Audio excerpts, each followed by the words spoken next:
In 1920, there existed discussions in Clark County, Washington concerning draining the local Vancouver Lake. The vote to drain the lake ultimately failed, the city council citing that the lake's natural beauty and potential as a shipyard outweighed turning it into farmland. During the vote in the early 20th century, accounts of the lake described it as a clear, freshwater lake with an average water depth of 6 to 8 meters. To any local familiar with Vancouver Lake in the modern day, this description stands as a hard contrast to what exists today. In addition to having an average water depth of 1 meter, the lake today frequently experiences ecological issues that have resulted in the poor water quality familiar to the locals. Human manipulation of the environment stands as a central theme of environmental history, the general message stating that humans have impacted their environment in many ways by shaping it to fit what they need from it. Vancouver Lake stands as a perfect example of this in the United States. Vancouver Lake has been subject to ecological tampering by Euro-Americans, which negatively impacted the environment. That does not mean, however, that it has all been downhill. Within the past 50 years, many have continued altering the environment around the lake, however, now to improve the health of it. Before the great environmental tampering made Vancouver Lake what locals recognize today, it existed and thrived because of a semi-annual flooding cycle with the Columbia River. Every spring and fall, the Columbia River would flood. This flooding cycle would cleanse the lake in a process otherwise known as flushing. In the early 20th century, Euro-Americans fundamentally altered their environment in two ways that had a massive impact on this flushing system. First, people constructed dams upstream the Columbia River, reducing the river's ability to flush the lake. In the 1920s and 1930s, many had high hopes for how electricity would change the lives of people for the better. Under the New Deal, in 1933, the federal government began to create plans for the construction of the Bonneville and Grand Kaloubi dams. Two hydroelectric dams created in order to supply power to the region, as well as to aid against the Great Depression. Over the following years, the federal government continued to construct dams along the Columbia River, such as the Dalles and McNary dams. In addition to the building of these dams, people began constructing dikes in order to reclaim the land that would become the Port of Vancouver, further restricting this flushing system. After the construction of these environmental modifications, the lake began to shallow to the modern day's average depth of a little over a meter, leading to changes in its ecosystem. Now, the general historical narrative could stand as one of negligence on the part of Euro-Americans. On the other hand, simply stating that Euro-Americans destroyed the environment for destruction's sake seems disingenuous. Another potential narrative concerning the building of dams on the Columbia River has origins in individuals simply trying to survive.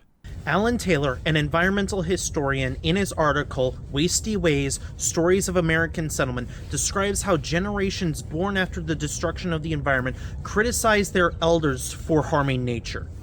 Taylor argues that settlers in these new territories felt threatened and overwhelmed by nature, thus sought to take control of it through destruction and environmental manipulation. Although the Columbia River flooded regularly in its long history, it is flooded worse some years compared to others. In recent records, massive floods occurred in areas around the Columbia River in 1876, 1894, and 1948. According to an official government report, in the summer of 1948, a flood in the Columbia River Basin caused the destruction of homes for about 19,000 individuals and killed 16. In response to this, the federal government had additional dams built on the Columbia River, this time for anti-flooding purposes. At the same time, these intentions were not so pure, as these dams would supply additional power for the region in order to make up for an increased demand in electricity. When considering the destruction that the Columbia River had brought to the region, it stands certain that Euro-Americans built dams on the Columbia River in order to survive, but also had other motivations. Regardless of intention, the manipulation of the environment on the Columbia River would have consequences for Vancouver Lake. According to scientific studies, the cyanobacteria blooms that occur in Vancouver Lake exist as a direct consequence from the dike and dam building along the Columbia River. Cyanobacteria, commonly known as blue-green algae, are a microscopic photosynthetic species that lives in a watery environment. Cyanobacterial algae in bodies of water can present an array of problems for an environment through the toxins that they produce. Specifically, the consumption of water contaminated by cyanobacteria and their toxins have resulted in the deaths of many animals, both domestic and wild. The cyanobacterial blooms at Vancouver Lake can get so bad at points that the water actually becomes toxic to human beings, forcing county officials to close the lake. Phosphorus and nitrogen play a key role in cyanobacterial blooms. These two elements allow cyanobacteria to prosper through a process known as eutrophication. The blooms occur during a decrease in dissolved inorganic nitrogen and an increase in dissolved inorganic phosphorus. As demonstrated in this graphic, at the beginning of this cycle, cyanobacteria have a small part to play in this ecosystem.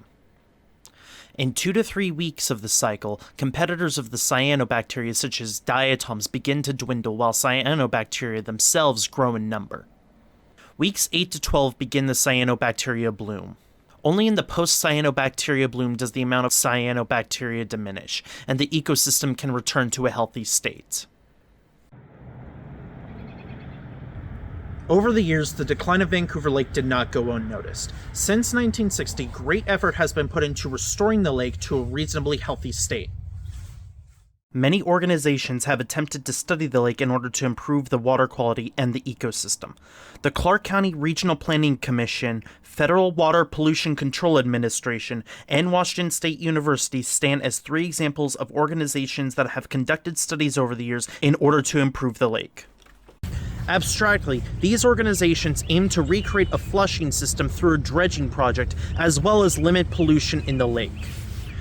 While scientific studies help us understand the problems that occur within nature, ultimately they mean nothing unless action is taken. In the early 1980s, 3 federal and local organizations funded the construction of an inland channel from the Columbia River to Vancouver Lake.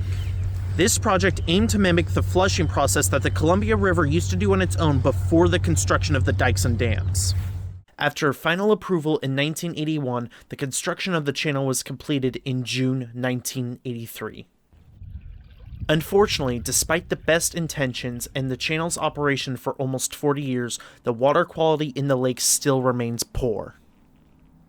Since 1983, the aforementioned organizations have continued to monitor and restore the lake. After concern on Vancouver Lake increased in 2004, the Vancouver Lake Watershed Partnership has contributed to reports and research concerning the lake since 2007. Additionally, Herrera, an environmental management company, today monitors and evaluates the health of the Vancouver watershed, including Vancouver Lake. Ultimately, mass human intervention transformed Vancouver Lake from a deep, freshwater lake to a shallow one, occasionally dangerous to both people and the local ecosystem. In recent years, many have continued to manipulate the environment around the lake, only this time in order to restore the lake to its former glory.